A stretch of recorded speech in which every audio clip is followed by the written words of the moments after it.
What is up, guys? Welcome back to another episode. Here I'm today working on my BMW 125i e82, and I'm going to be changing our front brake pads and front brake rotors. Now we're going to be changing with these bad boys. These were inexpensive for what they are, and they're pretty cool, but I haven't heard much about them, so I'll be interested to see how they turn out. And of course, just replacing them with some nice Bendix Euro Plus brake pads. So make sure you stick around and we'll see how this all goes.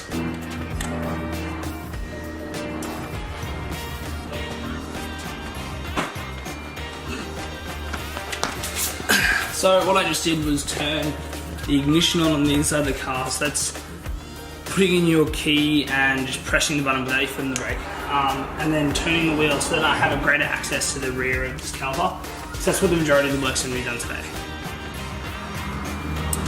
So first things first, we want to get this brake clip off once it's turned. It doesn't really matter if it's turned or not, but you just get in there with the flathead screwdriver.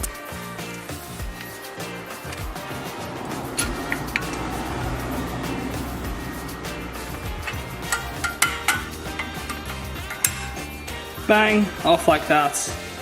Sweet. Now keep this if you're going to reuse it. You can of course change this, because this is apparently a spot in which you can get squeaks, and so if you're really worried about that, that is a place where you can replace it. But I'm not going to. I'm going to reuse this, so I'm going to put this somewhere safe, and yeah. So I don't know if you can quite see, but on the back here there's a dust cap. I'm going to remove that like this. Remove that, and there should be a 7mm bolt Allen down here, and we should be able to loosen that.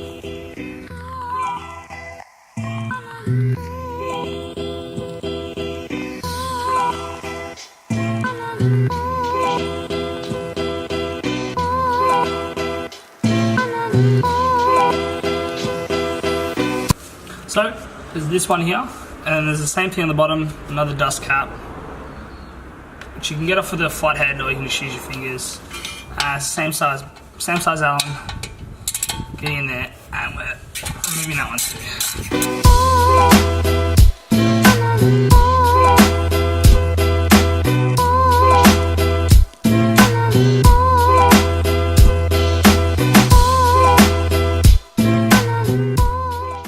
And once they're both undone, you can pull these out very slowly, and you probably want to, well, you're going to have to clean them anyway, but try and use a little bit of a clean hand. So I'm going to use my hands, and that's one.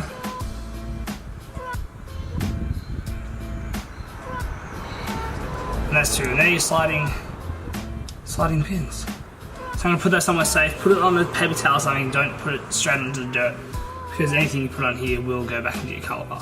Then you want to start pulling, and this should slide off. Obviously it's not completely compressed, and your brake sensor still is in there, so be careful. But you can go ahead and disconnect that. Now you'll see inside here where the brake pad sensor is, and where it sits is that tiny bit there. And you want to disconnect it like so without breaking it and damaging it. So we go ahead and do that.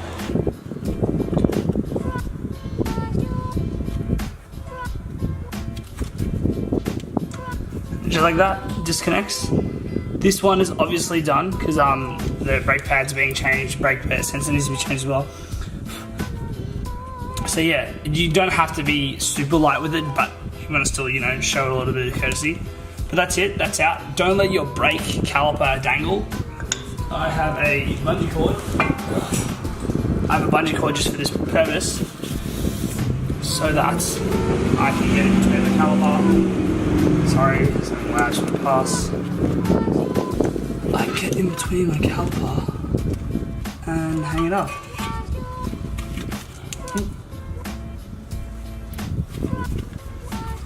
Get around it like so, and then I'm going to hang it up off my spring. Just so that brake line here isn't supporting the weight of this caliper. So you use a bungee cord or use a coat hanger, whatever you've got accessible, but use that. And there's your brake wear indicator, that can come off. But now you have access to both your brake pads, if you didn't already. So this one is toast, absolutely disappeared. This one too. And these rotors are coming out as well. So I'll have to get the rest of the brake caliper off as well, which is next. So next things next, we're going to be grabbing our 18mm socket. Now I'm cheating a little bit and using a brake bar. I would recommend this too, as these two bolts in the back are quite torqued out. But without further ado, we'll get straight into it.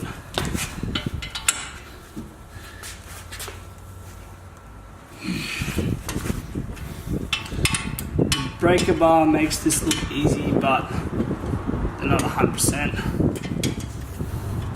Now there's two of them on the back, so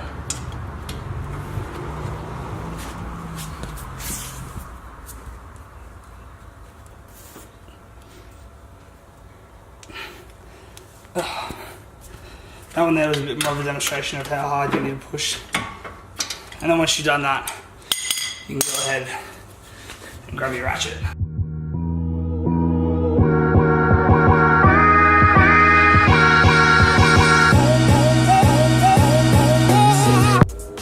And just like that, it's off. So that's the brake caliper housing. Whew. 2 bolts, put them in a safe place. Don't go losing them. Okay, let's get this bad boy off. So now the next tricky thing is getting this lock nut off. This is what holds your caliper in place, sort of like a seating nut, and then obviously your brake caliper does the rest. But this is difficult because you put your 6mm in and you start spinning the rotor. So what you have to be careful was, or what you have to be careful of, but what you have to do is hold the rotor while doing that, which is quite a difficult process, but luckily you're just watching and I'm doing. So I'm gonna go ahead and get cracking on that nut.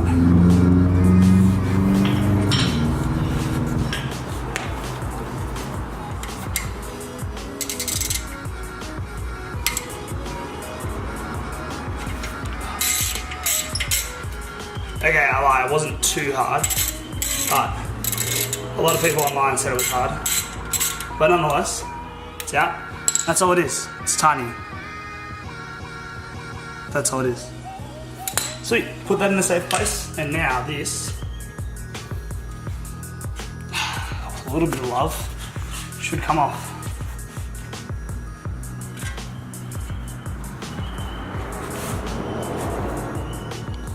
So now you're to the part of removing your rotor, which is exciting.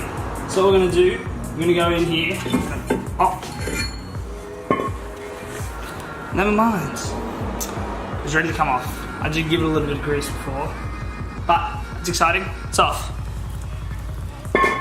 So with that one out of the way, we're going to go ahead and clean up this assembly right here, trying to remove any excess surface rust with our trusty wire brushes, and we're just gonna get it nice and clean.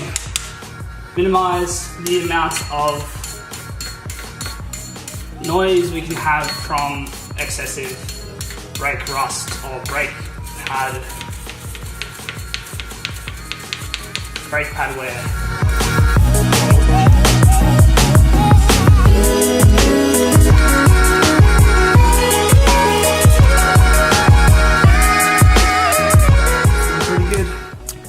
So next things next, guys, we're going to clean up this brake caliper housing. Just going to get in here with a wire brush, just like you did with the, what's it called? Just like you did with the brake rotors. The brake, what's it called? So, yeah, it's going to come out a ton of black dust. Luckily, you don't have to worry about that, because that's not going in your car. So this is why you clean it, because look, I'm just tapping it, and tons of stuff coming off. So it's always good, because the less brake dust and brake whatever stuck in here, is the less noise it's going to create later on down the track. So it's more of a prevention thing than anything else. But don't skip this step, as it is quite vital. So next thing's next, you're going to grab some brake and part cleaner, which I picked up from my local Super Cheap Auto. Shout out. And you're just gonna start spraying it down.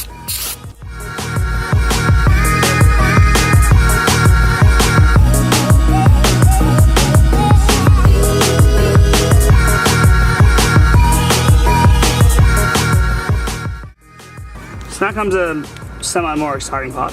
We're going to start cleaning up this new rotor, just getting off those oils that come when they get transferred. We're going to be once again using our brake cleaner, and we're going to be using some shop towels, which is great. Obviously not all of them, just a few, maybe just even 1 or 2. And it's done. Sweet, time to go in the car.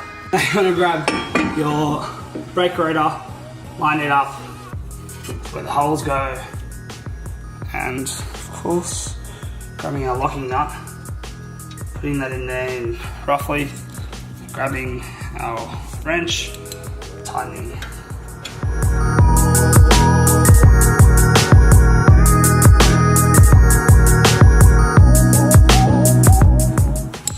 That is not going anywhere, and that is seated.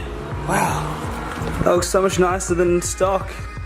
The black paint and everything looks so good. Next thing's next. We're gonna go ahead and put our new brake pads in and put our calipers back on. Let's get to it.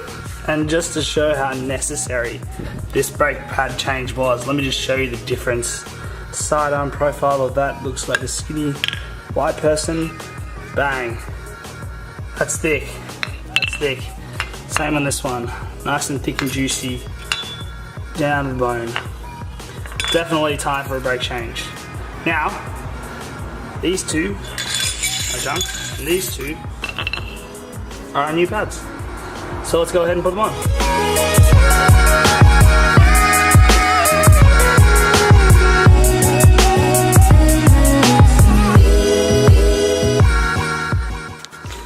So next thing's next, you're back under, you're going to be using your old brake pad with your compression tool to push the piston here back into its housing so that you can fit your new one. So obviously that's got a lot more meat in it, so it's going to fit on that rotor. So without further ado, I'm going to go ahead and put my new old caliper back on and then start compressing.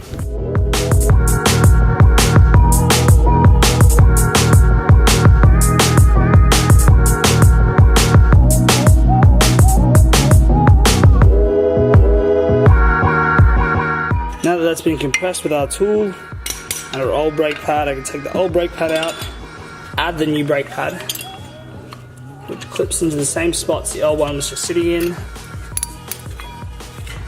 Just like so. And now you can take your bungee cord off, or coat hanger, whatever you found around the house to hold up your brake caliper. Sit that on there, make sure it kind of sits well.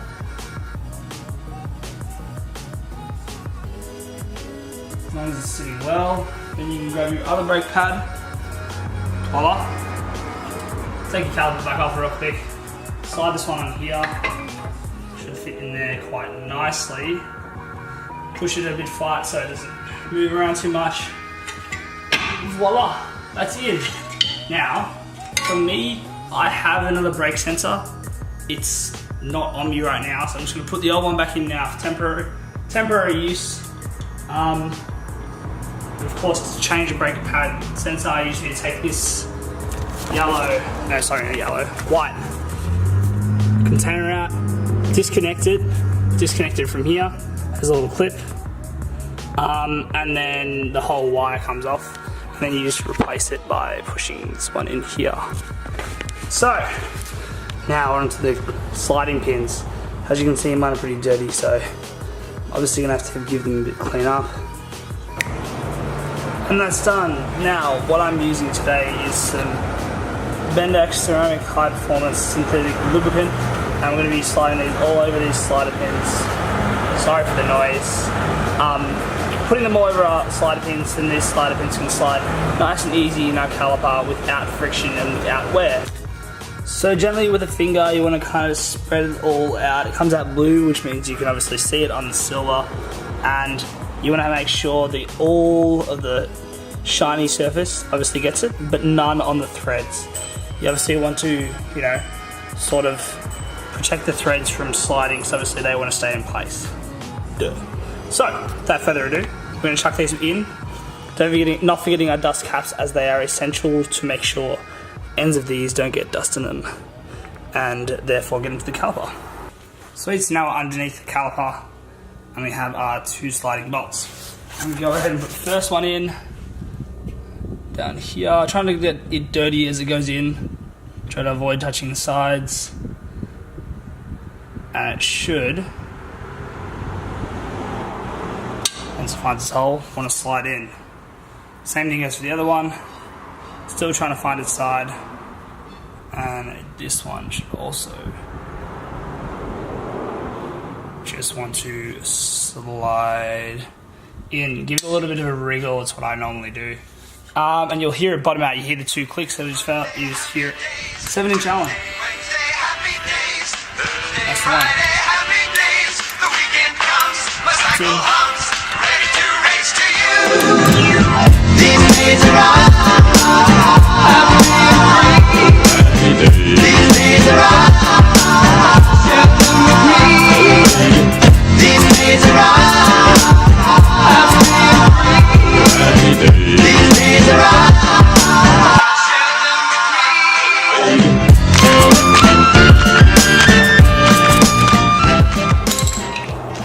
reinserting our dust caps. 1 and 2. Bang, we're almost done. Final step on this side is to put our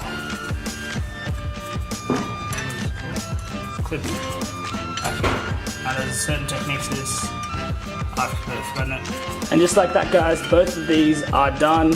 I only videoed one side because it's the same on the other side. One side obviously has a brake pad sensor and this side doesn't, but they're both done and they look great. So I put both the Bendix brake pads in, both of those new rotors, and it's looking good. It's just about time to drop it and put some wheels on.